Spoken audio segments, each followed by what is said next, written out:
तुम्ही पहा, हे सरकार गुंड्याला मदत करते। आता क्रिमिनल लोकांना या सरकारनं जर मदत करत राहिली तर त्याची ताकद वाढणार झाली की त्यांना माहित राहते क्रिमिनल लोकांना माझ्या मागे गृहमंत्री आहे, माझ्या मागे मुख्यमंत्री आहे, म्हणून त्यांची हिंमत वाढते। अशा हिंमतीतून असे गैरप्रकार खूप होतात आणि हे सरकार सत्तेसाठी निवडणुका जिंकण्यासाठी कोणत्याही स्तराला जायला तयार आहे, कोणत्याही स्तराला। मग देवेंद्रजी असू द्या का शिंदे सरकार असू द्या, कोणत्याही स्तराला हे लोक जाण्यासाठी तयार आहेत।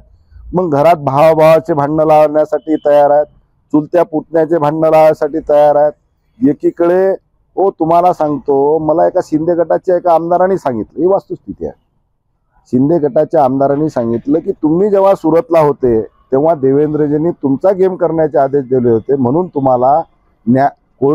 तुम्हाला दवाखान्यात भरती केलं होतं आणि तुम्हाला हृदयविकाराचा झटका आल्याचं खोटं प्रसार माध्यम केलं होतं तुमचा गेम करण्याच्या दृष्टिकोनानं। मग हे जर आमदाराचं असं सत्तेसाठी करू शकतात तर आम लोकांचं काही करू शकतात।